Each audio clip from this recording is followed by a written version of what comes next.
voilà, l'activité physique, comment, pourquoi et qu'est-ce que ça fait? Avec Carole Maître, vous êtes gynécologue, vous êtes spécialiste de l'activité physique et sportive. Vous voyez qu'on fait un distinguo entre l'activité physique et le sport. On va y revenir. Et vous travaillez en particulier à l'INSEP, qui est l'Institut national du sport, de l'expertise et de la performance. C'est là où nos champions sont bichonnés, on va dire. Alors, Carole, je voudrais d'abord qu'on revienne sur cette notion activité physique, sport. C'est quoi la différence et comment on se motive pour l'un ou pour l'autre? Alors, l'activité physique, c'est déjà tout mouvement. Quand on se lève là, comme ça, parce qu'on est resté plus d'une heure assis, eh bien, c'est de l'activité physique. Donc, c'est le mouvement de tous les muscles qui se met en place. Tandis que le sport, c'est une organisation d'une succession d'activités physiques, très souvent avec un versant compétitif possible, mais pas forcément. Par exemple, faire son jogging le dimanche matin, c'est du sport. La marche, c'est une activité physique. Voilà, on voit ici d'ailleurs les différents thèmes qu'on pourrait utiliser pour parler d'activité physique. Aujourd'hui, est-ce qu'on peut dire que c'est un médicament? C'est-à-dire que c'est un médicament à la fois préventif et à la fois curatif? Est-ce qu'on a vraiment des arguments pour dire ça? Parce qu'après, on vous dit que c'est un effet de mode. Est-ce qu'il y a vraiment des arguments?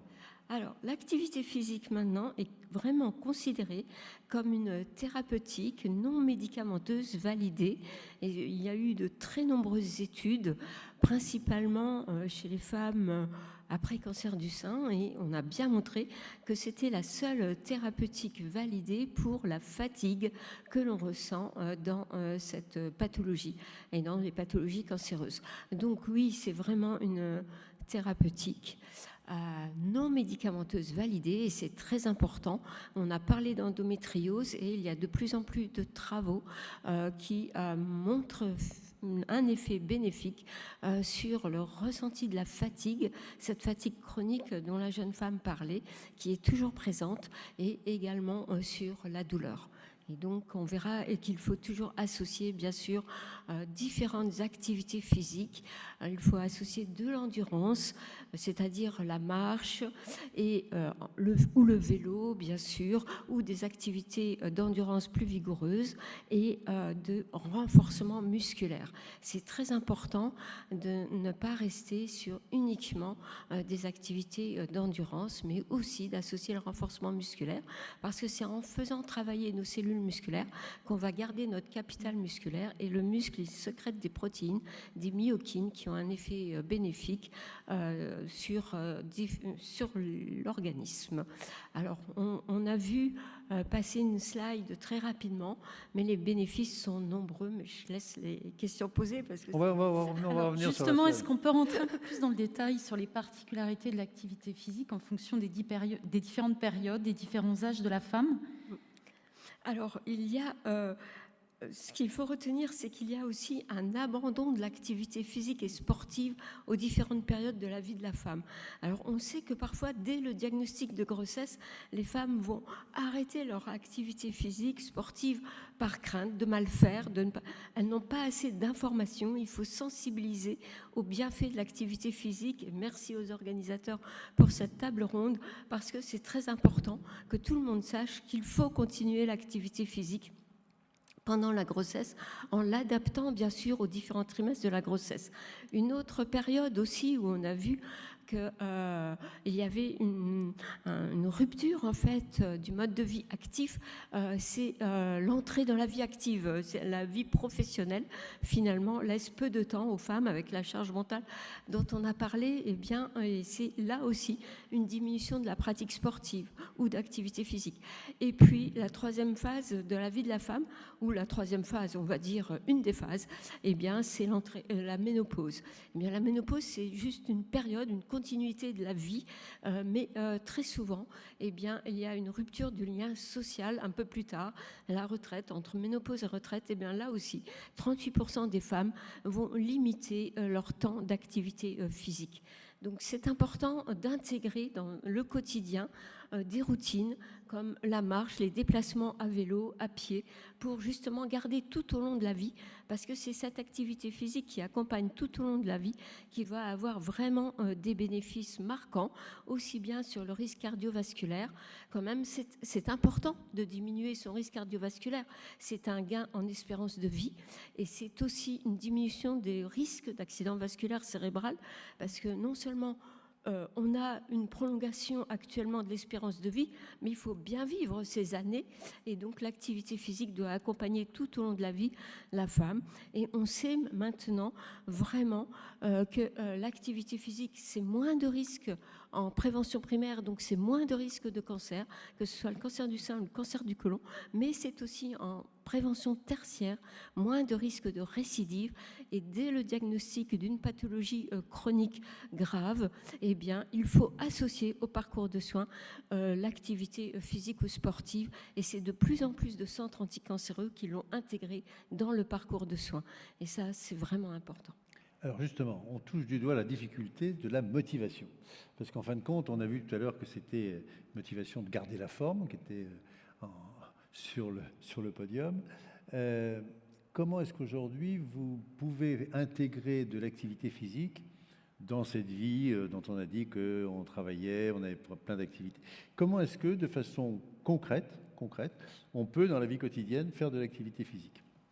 Eh bien, déjà, une remarque, c'est que le lien entre le sport, l'activité physique et la santé est bien maintenant accepté, établi finalement dans l'esprit des Français, puisqu'on voit que pour 91% des Français, eh bien, ils connaissent le lien entre l'activité physique et le bien-être psychologique, donc plus de confiance en soi, se sentir mieux.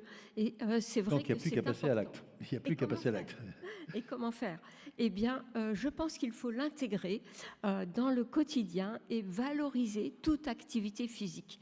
Bien sûr, il y a une valeur seuil, on dit 30 minutes par jour, mais parfois on ne les a pas, parce que les freins sont souvent le manque de temps. On n'aime pas le sport, donc à ces personnes-là, eh bien, on va parler plutôt d'activité physique, de monter les escaliers, par exemple. Est-ce qu'elles le font plutôt que l'escalator? Et c'est important d'intégrer ces routines au quotidien et de valoriser, surtout en parlant de façon positive. Ce n'est pas « vous ne faites pas assez », vous faites déjà ça, c'est bien, parce que toute activité physique est bénéfique et on peut la fractionner. Ce n'est pas formellement tant de pas, ce n'est pas formellement 30 minutes. Donc 10 000 pas, c'est pour rire. Comment ? 10 000 pas, c'est pour rire, en fait. Oui, 10 000 pas, non, on n'en est plus là. On se dit marcher, déjà, c'est bien, même plusieurs fois 10 minutes par jour d'un bon pas, eh bien, ça sera très bien. Et donc, ça, c'est important de favoriser les déplacements à pied, parce que finalement, à Paris, on marche beaucoup, mais il n'y a pas que Paris, et parfois, on prend sa voiture du garage jusqu'à son bureau. Et là, vraiment, non, il faut marcher, il faut monter les escaliers à pied, et puis, surtout, diminuer le temps assis. Donc ça, on peut être actif et sédentaire. Je peux courir 1 heure par semaine et être sédentaire? Oui, tout à fait, parce que si on ne fait qu'1 heure de sport par semaine, ça ne va pas être suffisant.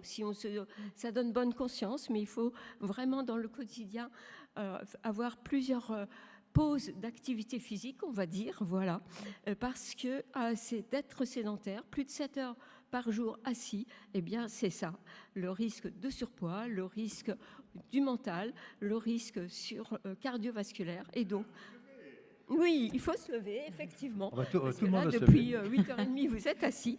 C'est tout à fait ça. Et vraiment, cette diminution de la sédentarité dès le plus jeune âge, en limitant, bien sûr, les temps de télévision, les temps devant les écrans.